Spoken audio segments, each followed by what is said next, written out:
Dopo la grande assemblea del giugno scorso riprende il cammino pastorale in diocesi. Questa sera al centro di San Salvatore di Cogorno intervento di Luca Mazzinghi su Dal Vangelo, la forma buona della vita. Depositate dalla Santa in Benessere in Social alcune revisioni al progetto definitivo del porto di Santa Margherita Ligure, più spazi alle associazioni e verranno anticipati i lavori alla diga e ai pontili. Una nuova residenza per anziani a Mezzanego, il progetto all'avanguardia prevede 92 ospiti e la creazione di 45 nuovi posti di lavoro. Oggi la presentazione alla popolazione. Una mattinata con Anton Maria Maragliano, i lavori degli studenti del Luzzati esposti all'Auditorium San Francesco di Chiavari, la mostra visitabile sino a domani. 72esimo compleanno del Villaggio del Ragazzo. Nello spirito di Don Nando, la famiglia villaggina si riunisce al Chiarella di Chiavari per la festa insieme ai senza fissa dimora e agli ultimi.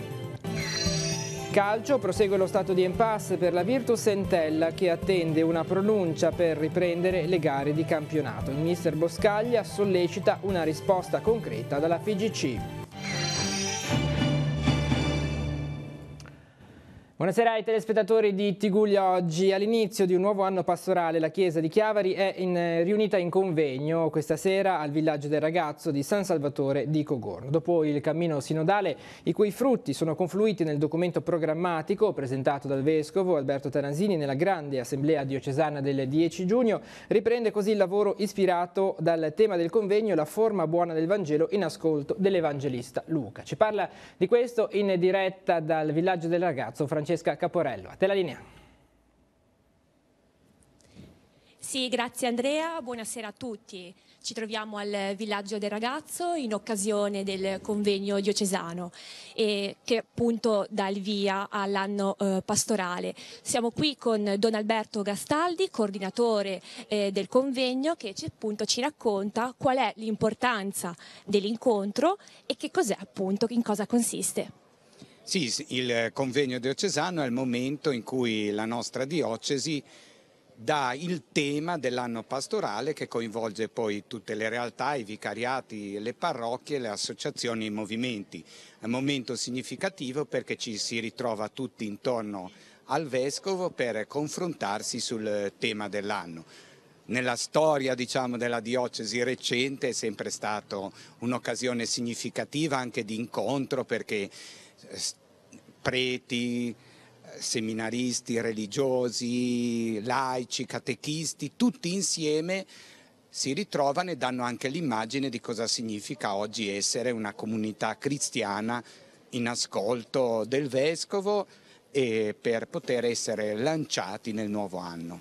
Ecco, quali sono i temi o il tema centrale del convegno diocesano? Quest'anno il tema è la forma buona del Vangelo. Perché nasce il desiderio di mettersi in ascolto del Vangelo, in particolare dell'Evangelista Luca, che sarà il Vangelo che accompagna le domeniche di questo anno pastorale? Questo nasce da una delle indicazioni dell'Assemblea diocesana che c'era stato lo scorso 10 giugno, in cui il Vescovo, tra le linee principali, aveva indicato quella da parte di tutte le comunità cristiane della nostra diocesi di ripartire dall'essenziale, quindi dall'annuncio del Vangelo che possa dare forma nelle nostre scelte alle comunità cristiane e alla vita di ogni singolo cristiano. Il convegno diocesano a chi è rivolto in particolare? Ma è rivolto un po' a tutte le persone che desiderano ripartire da un ascolto del Vangelo che possa, come dicevamo, un po' dare una nuova passione nell'impegno che tutti i giorni riguarda il cristiano. Ecco, l'aspetto importante è quello di poter passare dall'ascolto a scelte che diventino concrete, per cui l'invito è rivolto a tutti. Naturalmente sono più coinvolti magari i membri dei consigli pastorali e i catechisti. Ok, bene. Allora possiamo ringraziare Don Alberto Gastaldi. Da San Salvatore è tutto e ripasso la linea allo studio. A te, Andrea. Grazie Francesco, grazie Don Alberto. Ovviamente potremo seguire i lavori del convegno riproposti anche nel corso della serata sui canali di Telepace, e ci saranno approfondimenti anche nel corso del telegiornale delle edizioni di domani. La politica amministrativa adesso, ad quasi un anno di distanza dalla presentazione agli uffici comunali, è avvenuta il 29 dicembre del 2017, oggi la Santa Benessere & Social ha depositato alcune revisioni al progetto definitivo per la riqualificazione del porto di Santa Margherita Ligure. Sentiamo. Più spazi alle associazioni che hanno sede nell'area portuale, modifiche al cronoprogramma per realizzare subito i lavori di rafforzamento, la diga sottoflutto, la sostituzione dei pontili, l'impianto antincendio e una piazzola di atterraggio per l'elisoccorso. Inserendo queste modifiche a quasi un anno di distanza dalla presentazione in comune della documentazione, la Santa Benessere & Social ha depositato oggi negli uffici dell'urbanistica una revisione al progetto definitivo del nuovo porto di Santa Margherita Ligure. Viene migliorato in alcuni aspetti che sono quelli che riguardano la sicurezza, gli spazi per le associazioni, alcune disposizioni di esigenze di tipo portuale soprattutto. Direi che forse la caratteristica principale è proprio quella di trasformare quello che oggi è un retro, il retro del porto, in un fronte della città. Cuore centrale del progetto resta la piazza che si affaccia sul mare e che verrà realizzata sul retroporto, da dove partirà una promenade al di sotto della quale troveranno spazio, servizi e attività. Il passo successivo del progetto dal punto di vista burocratico è adesso il passaggio in Consiglio Comunale. Noi con il protocollo di questa mattina diciamo che tutto quello che dovevamo e potevamo fare abbiamo fatto, finisce qui per noi, adesso spetta all'amministrazione che sul progetto ha già fatto la sua istruttoria tecnica, poi è intervenuta una commissione politica la quale ha svolto con sedute pubbliche tutta una serie di valutazioni e a questo punto credo che si debba passare all'approvazione e all'avvio dell'iter autorizzativo definitivo. Una volta iniziati, i lavori dovrebbero concludersi in 5 anni per un investimento compreso tra i 30 e i 40 milioni di euro. La revisione, sottolinea la società, è frutto di un lavoro di confronto e dialogo con tutti i soggetti che trovano spazio e vivono il porto sammargheritese. Abbiamo approfondito i temi degli spazi a terra, sono stati meglio individuati, meglio definiti e direi anche aumentati. Sono aumentati per loro gli spazi a terra, oltre le concessioni attuali. Sono aumentati i posti barca, sono aumentati i posti barca a pontile e tutto questo nell'interesse dell'associazione e ovviamente sono rinunce fatte da Santa Benessere. La cronaca: incidente stradale questo pomeriggio intorno alle 16 a Rapallo, in località San Michele di Pagana. Per causa in via di accertamento uno scooter ed un'auto si sono scontrate. Ad avere la peggio il conducente delle due ruote, un uomo di circa 60 anni che nella caduta ha riportato un trauma cranico e diverse escoriazioni. Soccorso dai medici del 118, dai volontari della Croce Bianca Rapallese, è stato trasportato in codice rosso al pronto soccorso dell'ospedale San Martino di Genova. E apriamo una finestra su Genova, andiamo a leggere dal sito di ANSA Liguria. Il Presidente della Repubblica, Sergio Mattarella, ha firmato il decreto legge su Genova. Lo si è preso dal Quirinale, il testo del decreto era arrivato ieri mattina, ma il documento nella forma definitiva predisposto per la firma è arrivato al Presidente della Repubblica alle 14:30 di oggi ed è stato firmato da Mattarella alle 17. Dovrebbe essere Claudio Gemme, si apprende da ambienti di governo, il commissario per Genova. Gemme genovese, proviene da Fincantieri e il suo nome trova molti consensi nella Lega. Vista la bozza del decreto, ci sarà bisogno di un procedimento di gara per la costruzione del Ponte Morandi, ancorché semplificata perché il decreto non deroga alle norme europee sulla concorrenza. Quindi auguriamoci che il decreto non venga impegnato dalle molte possibilità di ricorso che vedo all'orizzonte. Queste le parole invece del governatore ligure Giovanni Toti a margine del Consiglio regionale. La Liguria e Genova non intendono aspettare, vogliono il ponte nei tempi che avrebbero rispettato se avessero fatto da soli. E intanto CGIL, CISL e UIL, Genova e Liguria esprimono un giudizio fortemente negativo sul decreto Genova. Il provvedimento non tiene conto delle tante realtà produttive interessate dal crollo, per le quali non è prevista la cassa integrazione in deroga, senza la quale non è possibile garantire il reddito di tante lavoratrici e lavoratori. Le risorse stanziate sono del tutto insufficienti. a permettere la sopravvivenza dei settori più colpiti, tra cui il porto, il comparto dell'autotrasporto e tutte le aziende produttive e di servizi, senza dimenticare i tantissimi esercizi commerciali danneggiati da una viabilità compromessa che investe l'intera città. Inoltre, si legge ancora nella nota dei sindacati, per le reali necessità di Genova non sono sufficienti le assunzioni del personale previsto dal decreto, mentre le procedure per la demolizione e la ricostruzione sono farraginose e non consentono tempi rapidi necessari al ripristino della normalità. E restiamo a Genova perché c'è stato un incontro positivo questa mattina a margine del Consiglio regionale sulla vertenza Astore di Casarza Ligure. L'assessore regionale al lavoro Gianni Berrino, insieme ai consiglieri espressione del Tigullio, Muzio, De Paoli, Boitano, Tosi e Garibaldi, hanno accolto una rappresentanza dei lavoratori e dei sindacati che hanno illustrato la situazione in cui si trova l'azienda e la decisione da parte di quest'ultima di delocalizzare lo stabilimento e i suoi 55 lavoratori dalla Val Petronio a Caselle, nell'entroterra di Genova. L'assessore Berrino ha assicurato che a breve chiederà un incontro con i vertici aziendali per farsi portavoce della richiesta di revocare una decisione che metterebbe in seria difficoltà decine di famiglie e di lavoratori. Questa sera la vertenza Astore è al centro di un'interrogazione discussa in Consiglio Comunale a Sestri Levante, mentre domani sindacati e alcuni rappresentanti dei lavoratori incontreranno il sottosegretario ai trasporti Edoardo Rixi e il sottosegretario alla presidenza del Consiglio Simone Valente. Martedì mattina, infine, è convocata in fabbrica un'assemblea nella quale verrà discussa la proposta di un pacchetto di ore di sciopero da proclamare nelle prossime settimane. Andiamo a Mezzanego adesso. Sorgerà in località Prato Lungo una nuova residenza sanitaria per anziani. Il progetto, che è stato illustrato questo pomeriggio nel polo scolastico Davide Spinetto, nelle intenzioni dell'amministrazione prevede la realizzazione di una struttura efficiente e all'avanguardia con nuclei specializzati a trattare le patologie degenerative come l'Alzheimer. Vediamo. Una struttura di 4.500 m², sviluppata in 5 piani, compresa di centro diurno e divisa in 4 nuclei. La nuova casa di riposo sorgerà a Prati di Mezzanego e costerà circa 7 milioni di euro, 90.000 già concessi dalla Regione al Comune.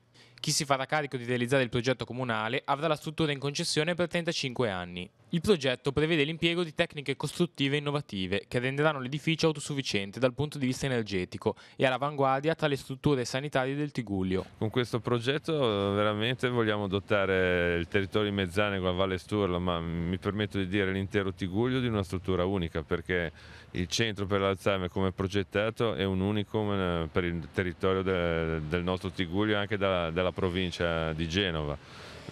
Sarà una struttura innovativa, all'avanguardia, con tutti gli standard di qualità sia dal punto di vista sia medico che appunto dicevamo dal punto di vista energetico, capace di dare delle risposte concrete purtroppo a una delle patologie dei nostri tempi, che colpisce più duramente e che influisce anche tanto sulla vita familiare. Vogliamo veramente creare un ambiente idoneo perché purtroppo è afflitto da queste patologie. Questo nuovo progetto quanti posti di lavoro garantirebbe? Saranno creati dai 45 ai 50 posti di lavoro e anche qua nella convenzione che sarà mandata in gara sarà data la priorità ai residenti nel comune di Mezzanego e allo stesso tempo ci saranno anche delle tariffe convenzionate per i residenti, per il comune, e un canone di concessione che il soggetto attuatore e gestore dovranno versare annualmente al comune di Mezzanego. Signorirà domani a mezzogiorno al Consiglio Comunale di Cogorno, tra i 2 punti all'ordine del giorno, l'approvazione dello schema di bilancio consolidato per l'esercizio 2017. E per i trasporti sono stati oltre 300.000 i passeggeri che dall'inizio di gennaio ad oggi hanno viaggiato a bordo dei bus della linea 82 che collega Santa Margherita Ligure a Portofino. 210.000 di questi solo nel periodo estivo, quando le corse erano una ogni 15 minuti per una media giornaliera di 1.350 viaggiatori. Un bilancio positivo per ATP che ha raccolto riscontri favorevoli da parte dell'utenza servita. Dal 1° ottobre la linea tornerà agli orari della stagione invernale, con 30 bus in partenza e 30 in arrivo. L'intensificazione rimarrà comunque in vigore nei giorni di massima affluenza, come ponti e festività, nelle giornate dell'8 e 9 dicembre e poi dal 22 dicembre al 31 di dicembre. Le corse in partenza e in arrivo saranno 55. E prosegue oltre il periodo estivo l'iniziativa Free City Bus di Rapallo, il servizio di navetta gratuito che cerca di disincentivare l'utilizzo di mezzi privati per gli spostamenti cittadini.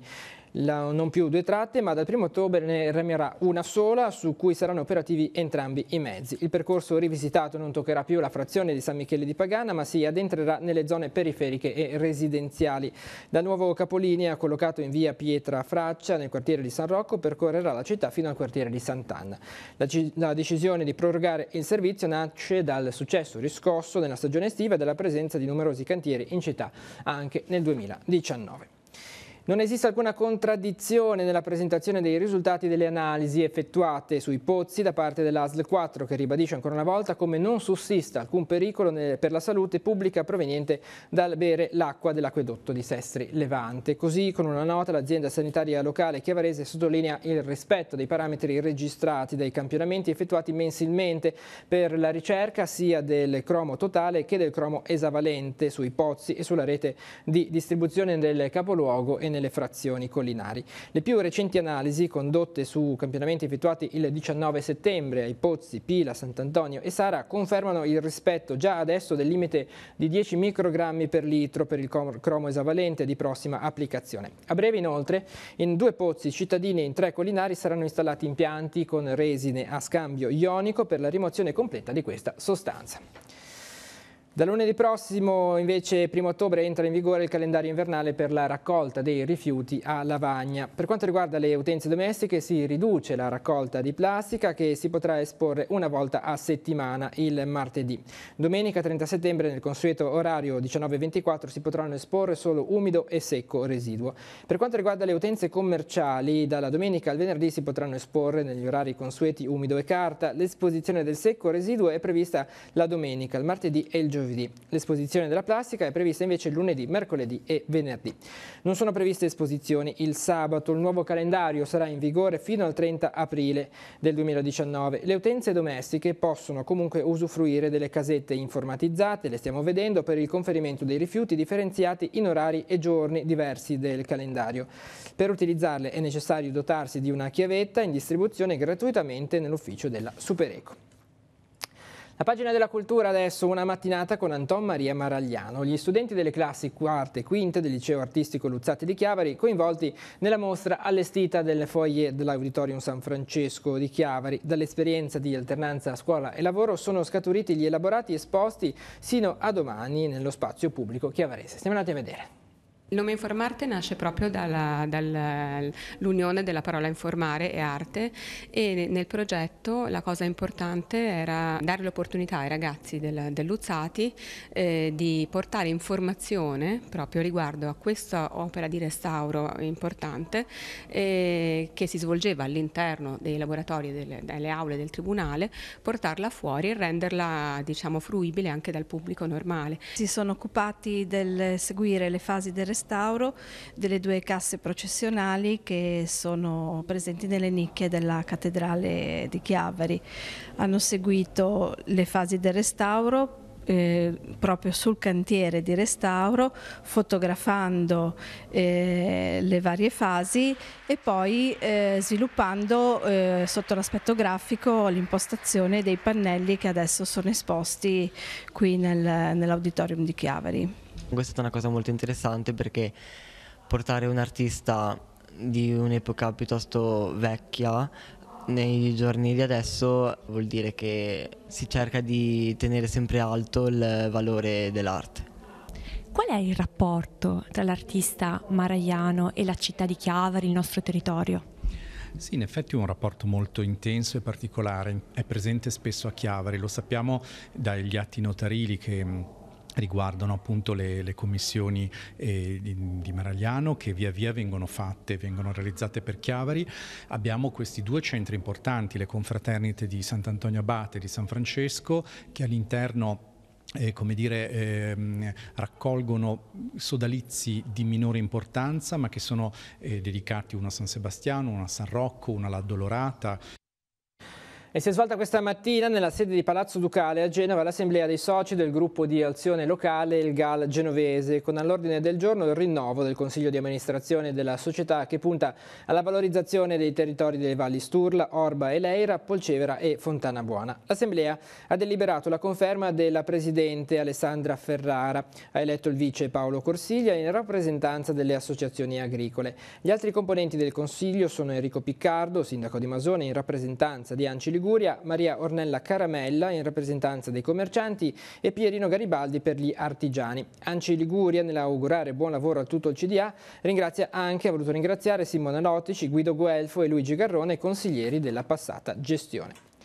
Si celebra domani in diocesi la giornata ecumenica per la custodia del creato. Le chiese cristiane del Tigullio si riuniranno per un momento di preghiera e riflessione nella Baia del Silenzio a Sestri Levante. Alle 15:30 il ritrovo dai ruderi di Santa Caterina e l'inizio della celebrazione.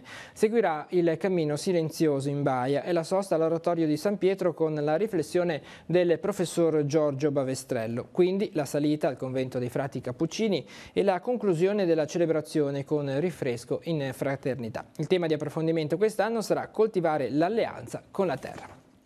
E secondo una tradizione consolidata negli ultimi anni, il Villaggio del Ragazzo celebra l'anniversario della fondazione con una festa condivisa con tutta la comunità diocesana e in particolare con le persone più povere e bisognose. Domani nell'area del Franco Chiarella, dove ha sede il dormitorio diocesano, si terrà il pranzo animato dalla presenza di poveri e dei senza fissa dimora. Sentiamo l'invito di Prete Rinaldo Rocca.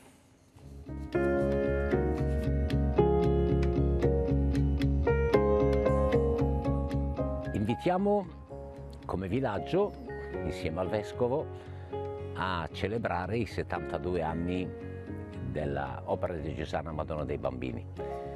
I primi invitati sono i nostri amici, soprattutto i senza dimora, ma un po' i poveri, perché possano avere un giorno un po' diverso di amicizia, di fraternità, di festa, di musica, di incontro tra di loro e con persone che, come possiamo dire, fanno la vita normale. Invitiamo gli amici del villaggio a condividere questo momento e invitiamo anche chi può a dare una mano nel servizio, che è sempre una bella cosa perché si sta insieme e la convivialità è un bel segno, ecco, proprio di partecipazione, e si rende possibile anche questo attraverso il volontariato, il mettersi a disposizione.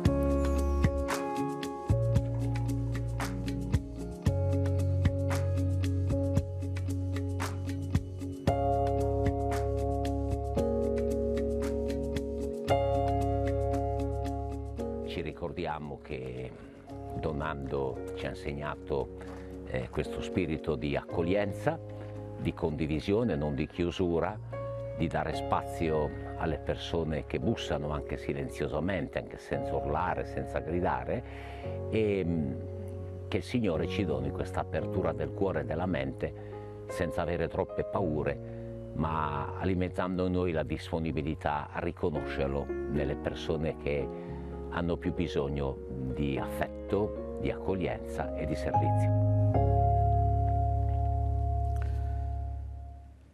Domani nella sala Carlo Bo di Palazzo Fascia Sestri Levante si terrà un incontro per approfondire il tema del fattore famiglia, strumento che si prefigge di migliorare la fiscalità applicata all'erogazione di prestazioni sociali e sociosanitarie rivolte alle famiglie. L'incontro si aprirà alle 9 con il saluto dell'amministrazione e l'introduzione di un rappresentante del Forum Famiglie. Seguiranno gli interventi di Roberto Bolsonaro e Maurizio Bernardi su vari argomenti, dai limiti ISEE alle politiche familiari integrate e l'applicazione del fattore famiglia nei comuni. L'incontro è aperto al pubblico.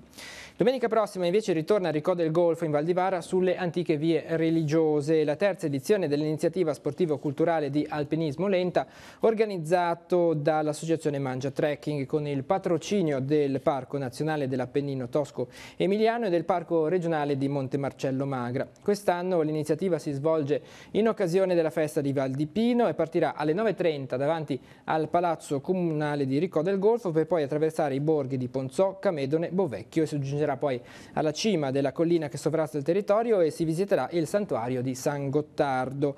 Previsto poi un tappa al borgo di Falabiana, sino al paese di Val di Pino, dove la confraternita di San Michele, con un minimo contributo, preparerà un pranzo a base di tagliatelle. L'escursione si concluderà intorno alle 17:30 con il ritorno a Ricò del Golfo. L'evento, aperto a tutti, si svolgerà in condizioni meteo possibili.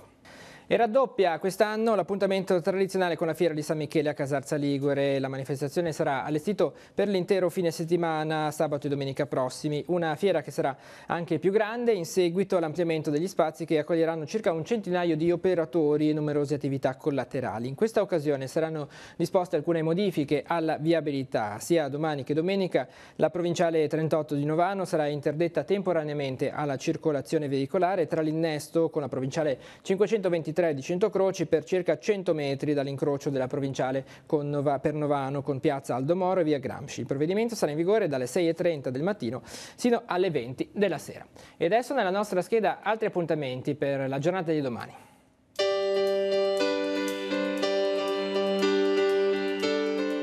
Appuntamenti in agenda per sabato 29 settembre. Incontro sul tema Fattore Famiglia promosso dal Comune di Sestri. Avrà luogo nella Sala Bo di Palazzo Fascia, Sestri Levante, a partire dalle 8:45.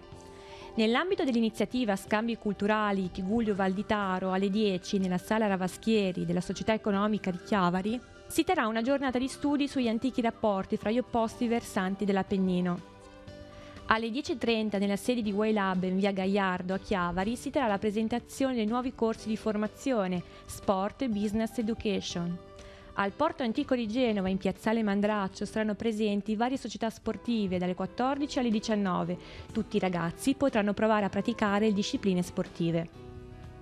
In occasione della 7ª edizione San Pierricani Sport, a partire dalle 14:30 al campo sportivo Mariani in via dell'Ertora, ci saranno stand di presentazione per ciascuno sport con la possibilità di provare diverse discipline e molto altro ancora.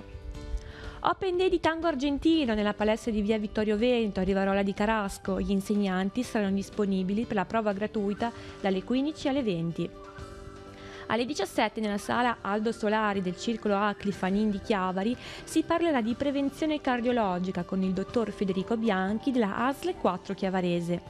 Alle 17:30 verrà inaugurata nella Torre dei Doganieri a Sestri Levante la mostra fotografica Inseminazione a cura dell'associazione Carpe Diem. Sempre a Sestri Levante saranno inaugurate altre 2 mostre fotografiche alle 18 nelle sale di Palazzo Fasce, Momenti Estoni e Incontro. Nella parrocchia di Santa Caterina a Bonassola alle 18:30 verranno presentati i lavori di restauro del gruppo scultoreo Madonna del Rosario. Un tuffo nel passato, i mitici anni 60, l'iniziativa organizzata da Croce Verde Chiavarese si terrà a partire dalle 20:30 in piazza Fenice a Chiavari. Appuntamento con il Sibelius Festival Auditorium San Francesco di Chiavari alle 21, piano recita di Folk Grasbeck. Alle 21 nel Teatro Auditorium delle Clarisse di Rapallo la compagnia teatrale Artemis Levante presenterà lo spettacolo Non è il solito vizietto.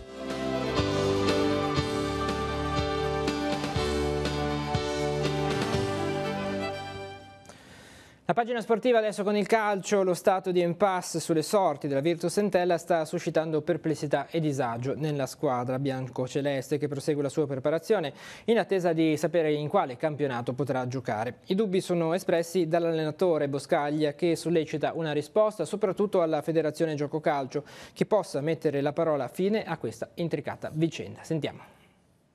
Mister, passano i giorni e si continua a non giocare. Le chiedo quanto sta diventando complicato gestire questa situazione. Molto, molto complicato perché non c'è un obiettivo finale, tra virgolette, non c'è una data per poter programmare e preparare un qualche cosa. E quindi ogni giorno ci si inventa qualcosa per poter tenere sempre sulla corda i ragazzi, sempre a 1000. Non è facile, ma ci proviamo. Quanto è importante dal punto di vista fisico questo mese, perché comunque vada, qualsiasi categoria l'Entella dovrà affrontare, si giocherà praticamente ogni 3 giorni. È vero che la rosa è lunga, ma non è stata costruita per giocare ogni 3 giorni. Nessuna rosa è così lunga da poter poi affrontare quello che dovremo affrontare noi e quindi diventa difficilissimo. Io non voglio fare vittimismo, a me non piace farlo, però devono capire che non è possibile che si prolunghi ancora questa agonia. Per quanto possiamo provare a comprendere, prova a descriverci l'umore anche della squadra e dello spogliatoio in questo momento. Ma l'umore non è basso, nel senso che comunque il collegio di garanzia ci ha dato tra virgolette, una botta di vita a livello adrenalinico, quindi noi siamo consapevoli di quello che il collegio di garanzia ha sentenziato e quindi siamo tranquilli e sereni da questo punto di vista.